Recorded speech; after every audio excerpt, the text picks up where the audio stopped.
Wonderful that you're all here this early and listen to my talk. I showed up on time too, so that's good.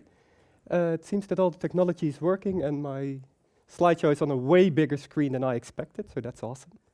So let's get started. And I want to get started with a story. Imagine this. It's the first month at my new job. And I was taken on as a front-end lead to start up a new project where we were supposed to create a fancy data visualization app and embed it in a JSP-like tech stack. The goal was to ramp up a new dev team, and as these things go, the project was sold to the customer before development was ever involved. You know what it's like. So deadlines were tight. So the first thing that I did was look at the technology that I was supposed to be working with.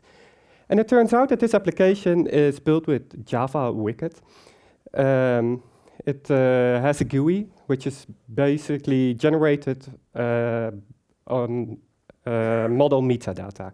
And this was pretty cool because 3,300 screens were generated this way, over 300 navigation paths, and that's without mentioning the 70,000 customer enhancements that were built on top with a GUI for free.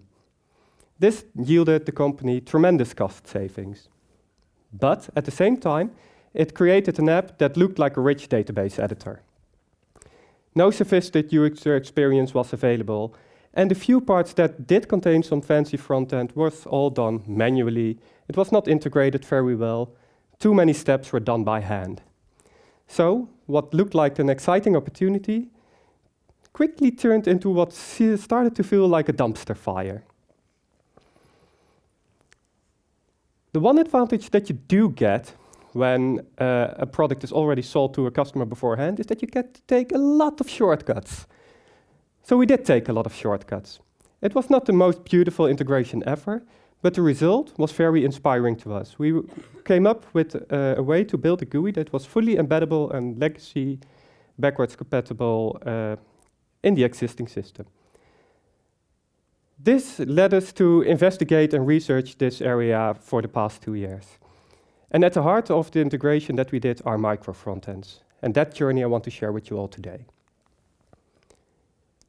I'm Jeroen. I work at Planon. We're a SAP Premium partner and Schneider Electric partner. And we are in the building and workplace management business. And what this shortly means is that we're really hot on loading buildings with a shitload of sensors and working on that data. Many multinationals, such as university campuses and building service providers, rely on our software for day-to-day operations.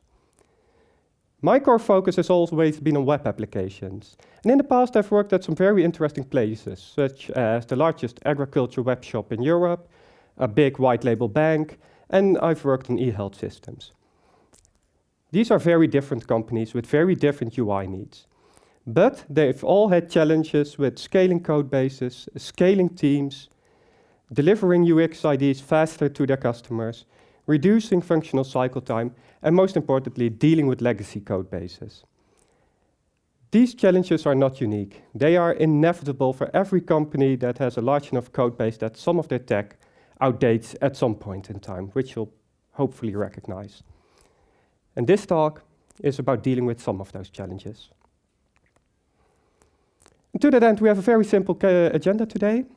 First, I'm going to talk a little bit about what micro frontends are in the first place, and whether you should consider using them or not.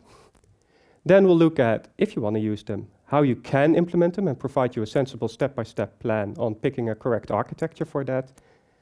And finally, we'll look at some challenges and benefits that we personally experienced in doing this in an enterprise application.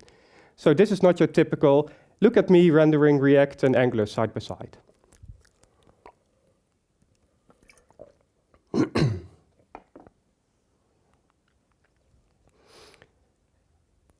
Little bit of history. Most projects start out as a monolithic application in which it's built and deployed. And that's a good idea, because monoliths are simple and debugging and tracing an application with a network in between is typically a hard thing to do. Typically, you want to do the simplest thing that you can possibly get away with. But at some time, the complexity of doing that outweighs the benefits of splitting things up outweighs the complexity of doing so. And in 2010, roughly, we saw a major shift in how we did frontends. And there were 3 reasons for this. The first reason is simple and obvious. The UX requirements simply became too hard to do everything on the server and deliver that to the client. The second reason is that frontends are highly fashion sensitive, and we have a much higher rate of change where we want to deliver software than we have in the backend systems. Thirdly, we just wanted to connect more different front-end systems to that same backend system with the advent of mobile. And modern front-end frameworks really enabled this transition. Fast forward a few years to, let's say, 2013, and it turned out that the backend systems, as in a monolithic shape, started to really become a bottleneck in delivering functionality to your end users fast. So we started splitting things up again, and this is really the start of the microservices movement. The idea is simple. By splitting the application in autonomously buildable and deployable parts, the independent parts become more easy to manage. And this comes at the cost of operational complexity. Currently, we have sound patterns for dealing with that in the shape of infra automation, but still, it's a hard trade-off to make. And micro frontends really are a continuation of that trend, because over time, frontends themselves became big monolithic applications, which really negated the benefits that we hoped to get with microservices.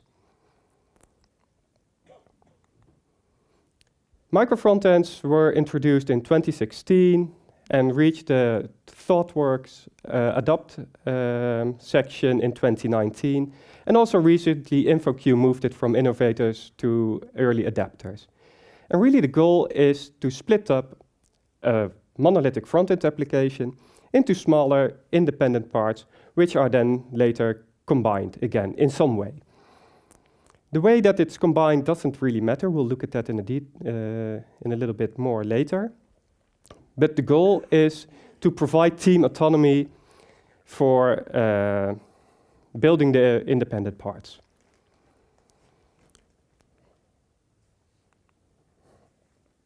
So an interesting question that you might be asking right now is, do I need microservices to do micro frontends? Most companies probably do not need nor have a microservices architecture.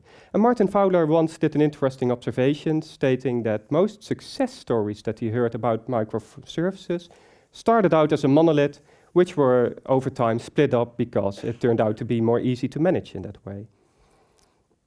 Also, companies which started off with microservices straight from the bed often turned out to be in serious trouble. So here's one key takeaway for this presentation for you. You can definitely do micro frontends without microservices.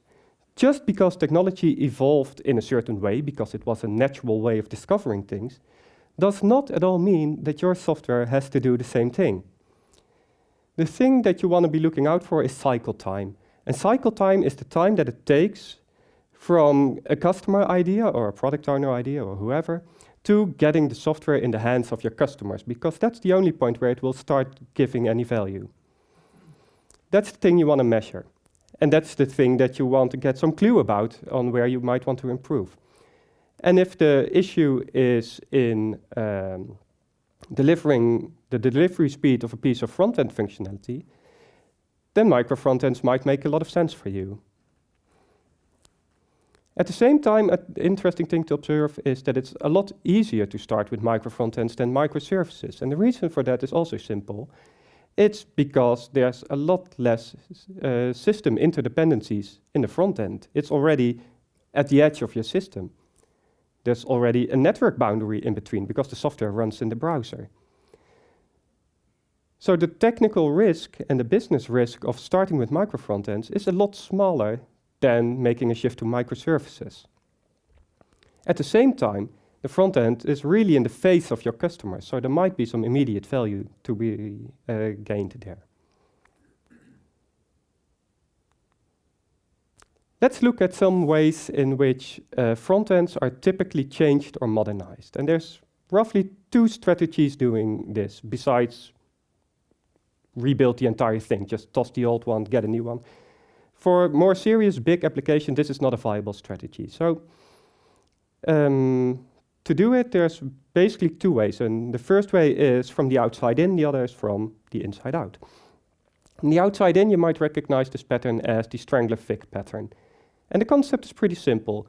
You put an interface on top of your old functionality, you implement that interface with the old functionality, and then slowly, piece by piece, you start migrating your software to the new components replacing that functionality. And this is a nice pattern because it's gradual, it's observable, it's very safe because if you messed up, you switch back to the old system. So you're very much in control. To do this with frontends can be very simple. Just put a reverse proxy in between, route your paths to the old system, and then page by page or feature by feature, you start routing to the new system. And transitioning this idea to micro frontends is simple. Instead of routing to a single new system, just route to the subsystem that delivers that piece of front-end functionality. If you want to do this with modern single-page applications, or SPAs, this becomes tricky. And it becomes tricky because a single-page application at runtime usually is just a div on which the application is bootstrapped, and then it starts to do the routing itself. So it's very tricky to put a Strangler F on top of that. So what instead started to happen in roughly 2021 is an occurring pattern called SPA injection. And the idea stuck with me ever since. And it's pretty simple to understand.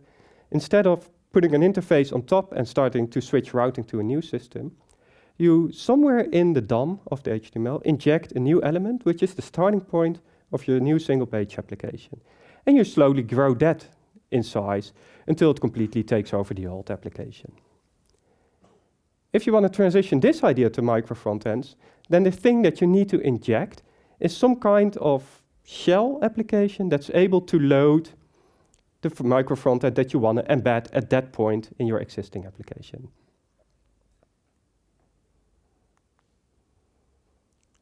So to quickly summarize this piece, do I need micro frontends? It has some promising benefits, but at the end of the day, it's just a tool. It's a tool to solve a certain problem. So question 1 is, do I have this problem and should I be dealing with it in the first place? Otherwise, just don't do it. And the problem that it solves is team scalability. At some point, its goal is to reduce cycle time and deliver features faster, which might be tricky if you have multiple teams contributing to the same user experience. It's good to know that it has less impact than a full microservices architecture, and you don't need a complete microservices architecture to start with micro frontends. Still, it comes at a high complexity cost. You are building and deploying multiple independent systems. They need to be integrated, they need to be orchestrated, they might need to communicate with each other. These are not trivial challenges. So, as with microservices, the advice is to just start out with a monolith and split things off once you have discovered the boundaries of where it starts making sense to split things off. In general, measure the cycle time.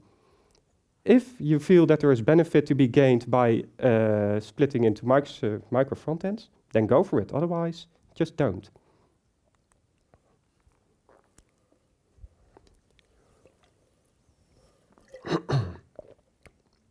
So that's a little bit about why. Let's look at how these things can be implemented. And I've been doing this for the past 4 years, and I've basically saw a recurring pattern that you can think about this in 5 steps. The first step is about deciding which integration architecture you're going to need. And we're going to use a thing called the decision framework for that. We'll look at that in the next slide. Then, once you have your reference architecture, you're going to define the tools and the libraries that you need, the technology that you're going to use to actually build the micro frontends. The tools that you use, the stuff that you need to build by hand because you picked a certain tool. The create and the orchestration phase really go hand in hand. The create phase is about building the micro frontend itself and defining what the thing is that you're actually going to expose. And the orchestrate phase is going to consume that thing that you just built and somehow embed it or integrate it together. So there needs to be a good fit there. And finally, in most cases, since we're not building a greenfield application, we need to figure out some way of embedding this final solution in our existing technology. The first question that you need to ask in the decision framework is, do I need multiple micro frontends on a single page? Or am I going to load just one at a time? Just one at a time is what we call a vertical split. And in that scenario, it's typical that a team is responsible for a specific business domain. Domain-driven design can help you in identifying these domains. In a horizontal split, multiple teams are responsible for building one single screen. That really fits well when you're building static pages, as you might imagine. For example, Facebook would be a good example of multiple teams, one responsible for a button, one for the news feed, etc. And that architecture actually sounds very flexible, but it's also tricky. So one thing to take into account is the skill level of your teams. With a vertical split, you really get an experience much like a single-page application developer experience. That's nice, it's comfortable, it's familiar. With a horizontal split, you really need an upfront investment in a developer experience tooling to get the same feedback loop of what the team's actually delivering.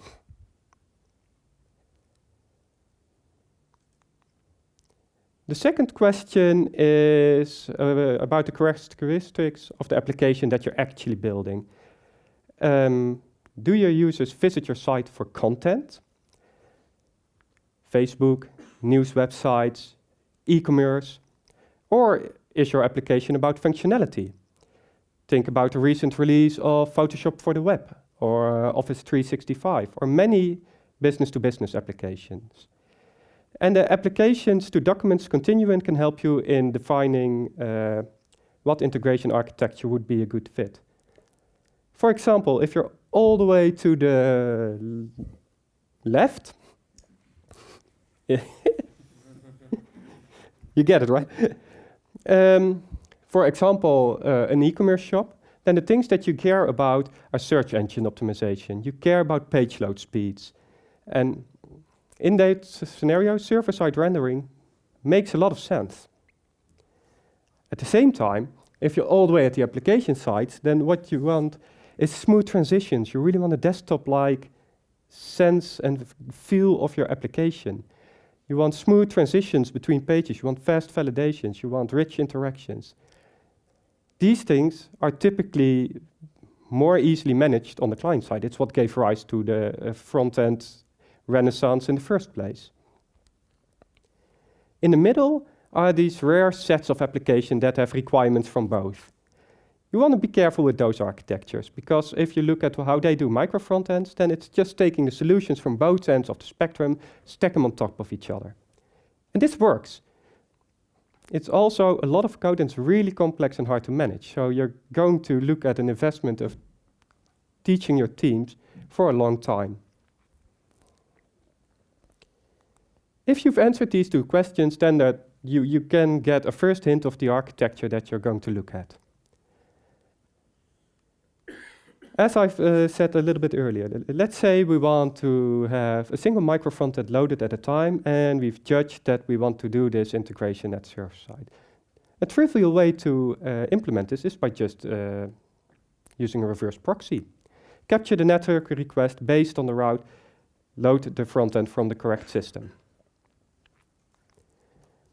If you want to somehow have a horizontal split, but still on the server, then you can do this with server-side includes.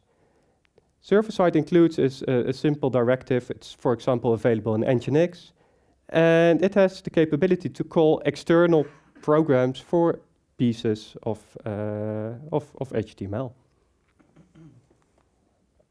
An easy way to do this in the client would, for example, be with web components. And web components are a nice solution, when we want to compose multiple micro frontends in the same view. They're browser standard APIs, they're well supported, and they give a nice and clean boundary between the different systems. If you're doing a mix with legacy systems and you want some stronger isolation, you could even accomplish this with iframes. And this was actually one of the first things that people did when they were started exploring microfrontends architecture. But communication between iframes is not going to make you happy. And I don't know if you ever tried styling an iframe, but it's a real pita. Finally, if you want to have a vertical split on the client, then an architecture that emerged is called the application shell. And the application shell is just a front-end app itself. You can build it with Angular or React or Vue or whatever's hip these days. And its responsibility is to, based on some certain parameters, load an existing application and embed it where you need it to render. Since Planon is a behavior-centric application and we want to organize our teams around a certain domain, this is the architecture that we went with, and I'm going to show you a little bit more about that. But the general principles and challenges work equally well for the others as well.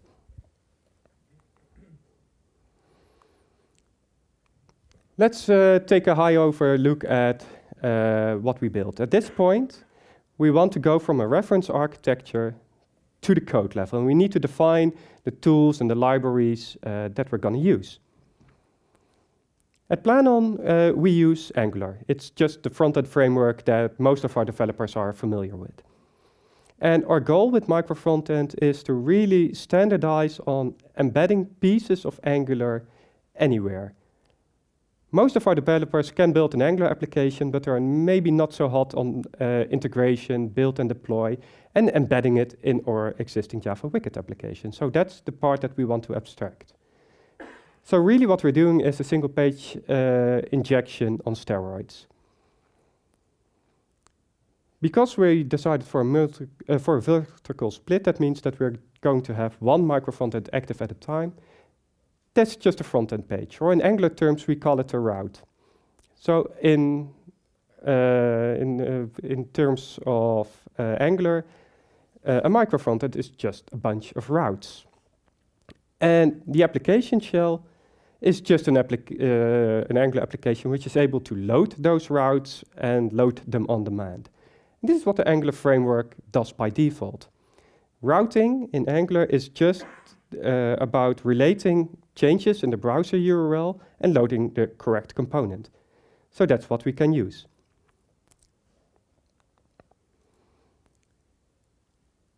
The only thing that's really different is that we don't do all of this at build time, but at runtime. So people develop a micro frontend, they deploy it, and somehow they are made known to a discovery service. And discovery service is just a thing that knows about which micro frontends exist.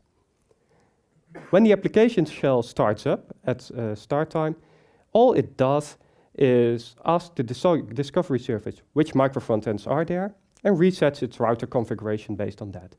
And from that point on, you can use the application shell to load those micro frontends at runtime. The final piece of the puzzle that we're going to need is to have the existing GUI somehow embed this application shell. And how we'll do that, we'll see in a minute. Let's look at a little bit more detail. I don't want to really focus at building an Angular application itself in this presentation. I just want to look at how are we going to build and deploy this. And what you're looking at here is a piece of Webpack build configuration. And Webpack is the tool that's standard with Angular for compiling our TypeScript code to JavaScript code that runs in the browser. Using Module Federation, which is a native plugin that comes with Webpack, we get the ability to split our build configuration in multiple separate builds, which are then later loaded on demand and at runtime. And this is really a build level game changer for micro frontends.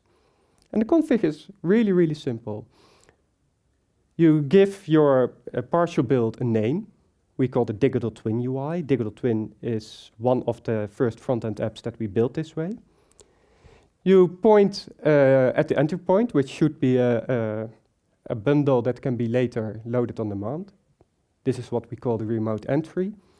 And there's a bunch of share configuration, and this allows us to share certain application dependencies between all the micro frontends, such as Angular itself, and maybe some shared libraries.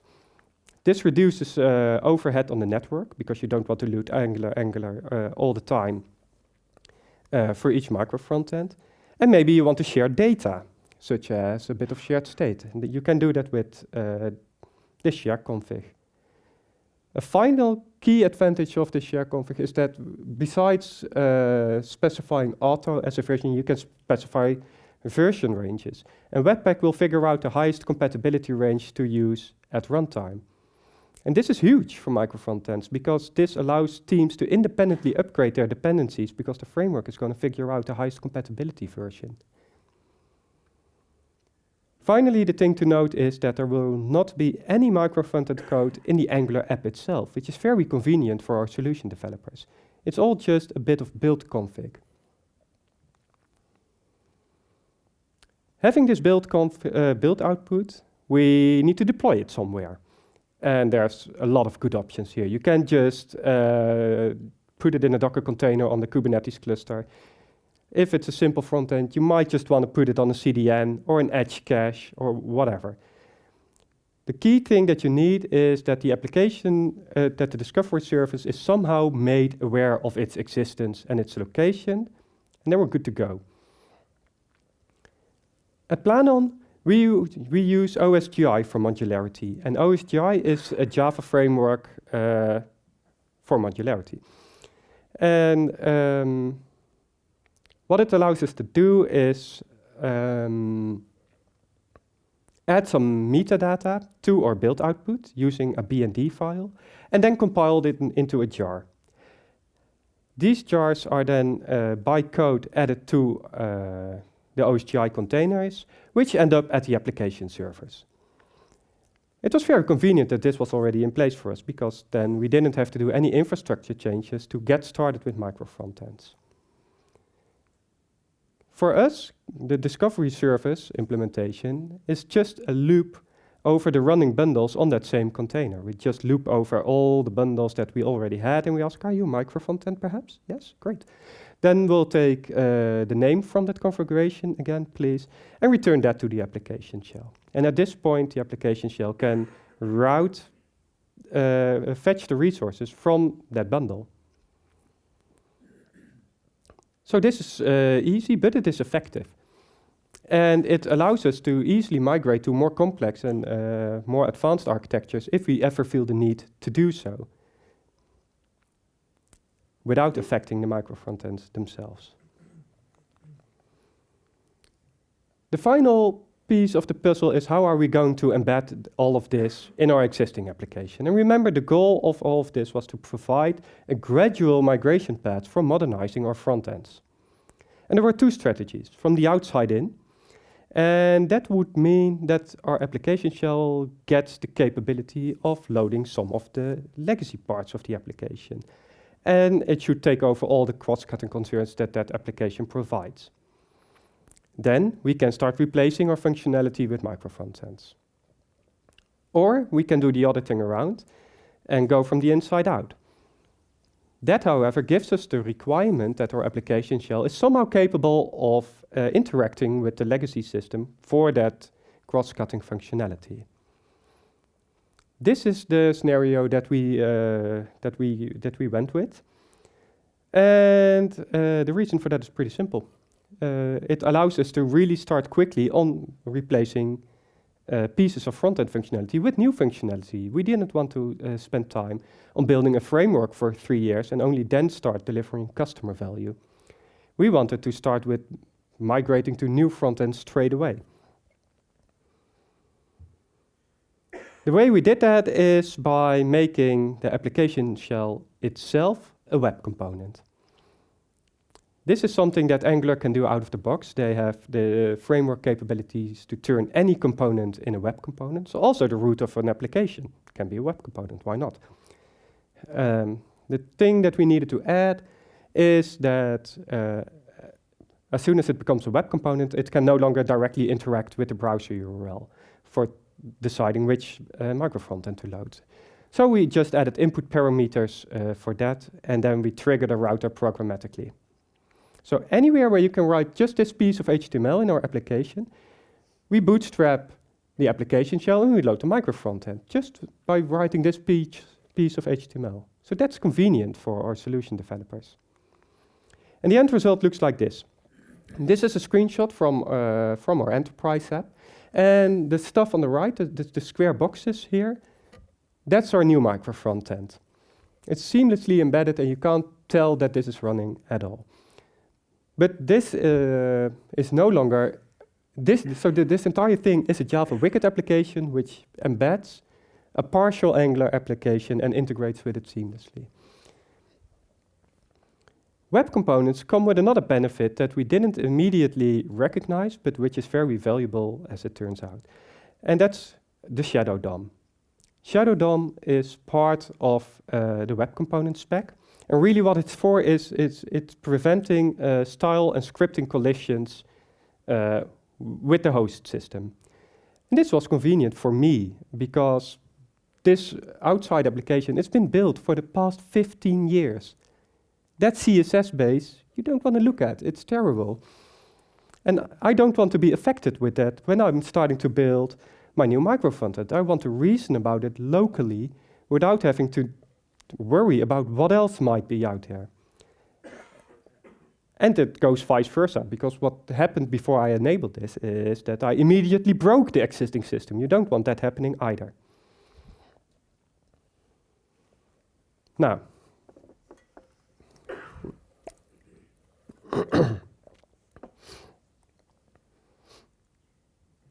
so this is pretty convenient.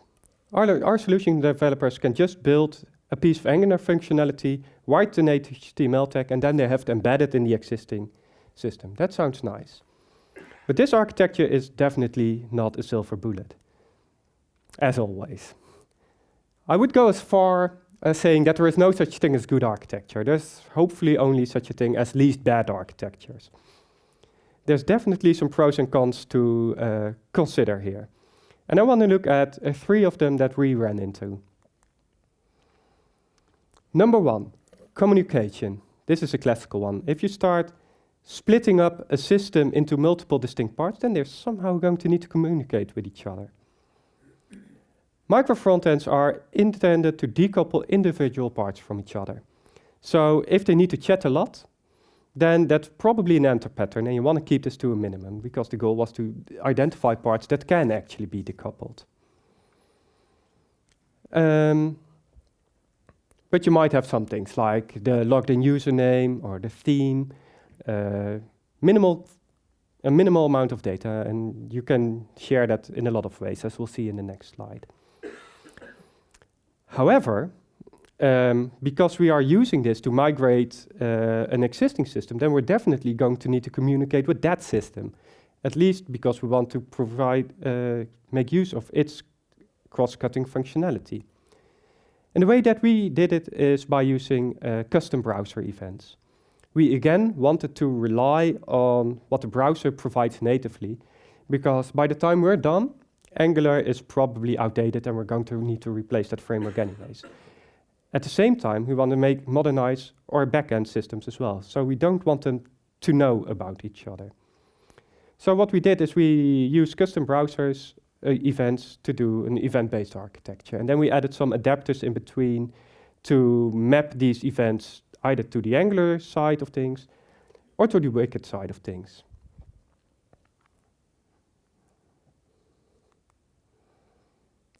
The second challenge that we ran into is session state. And this one I did not see coming at all up front. And the reason for that is that I'm a front-end developer. I never had to worry about this before. We're migrating a page that's currently generated on the backend, and there's all kinds of session information that was available there. And as it turns out, all of this data needs to go somewhere, because the front-end application needs to be made aware of it. The first time this happened was with authentication. So we shifted this to cookies. The second time this happened was with some kind of setting that the user selects at starting up the application.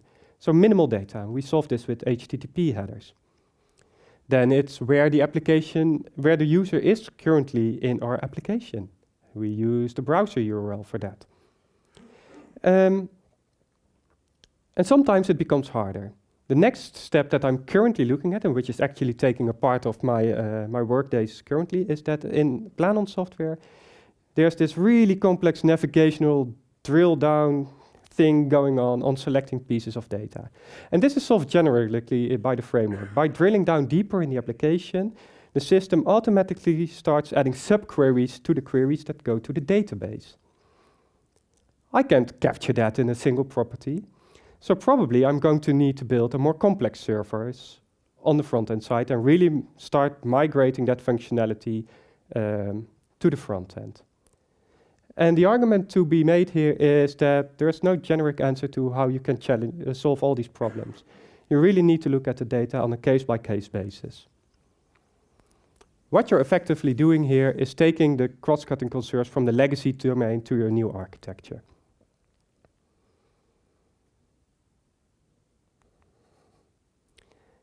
Another challenge that you'll probably run into when you start splitting things up, especially on the GUI side of things, is that what you ultimately want is for your users to experience your application as a holistic, unified system. They want to have a smooth experience running a single application. They don't care about it being micro-frontends and it being split up. They don't want to care about that. They don't want to know about it. And our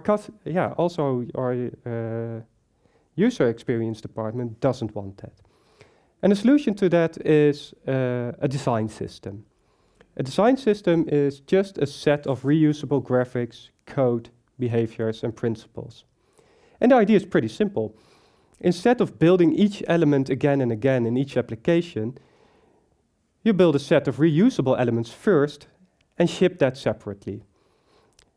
Then you're going to base your micro-frontends on that. This really speeds up delivery and it reduces duplicated effort. Also in the future, because you only have to maintain the design system if you ever want to make a design change.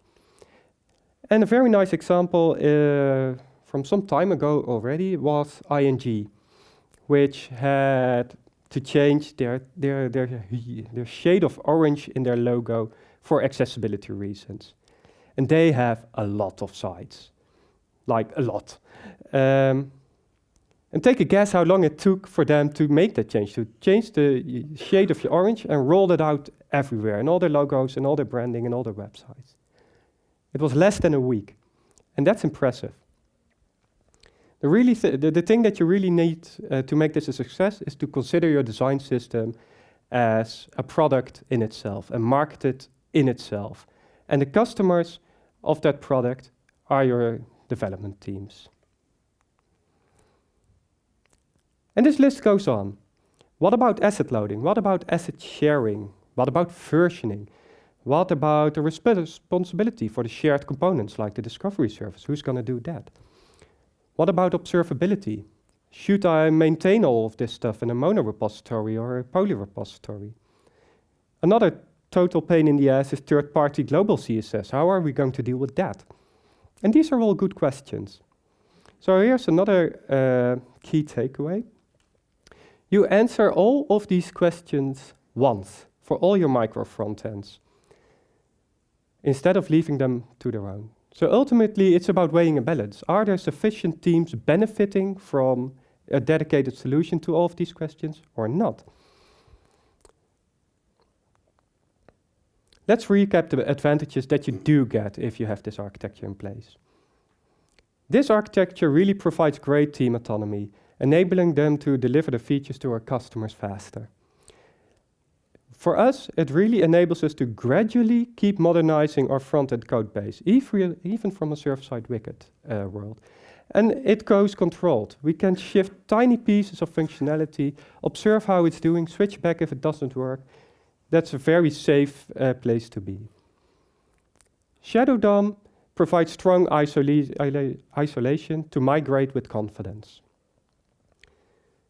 The framework and the micro frontends codebase can evolve independently from each other thanks to module federation share configuration, which is big. And finally, if you have a strong and modular and evolvable frontend, then it might serve as a Strangler fig itself and become an enabler for gradually changing your backend landscape.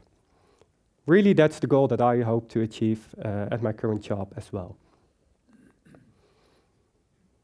As these things go, no architecture talk is complete without a bunch of book references.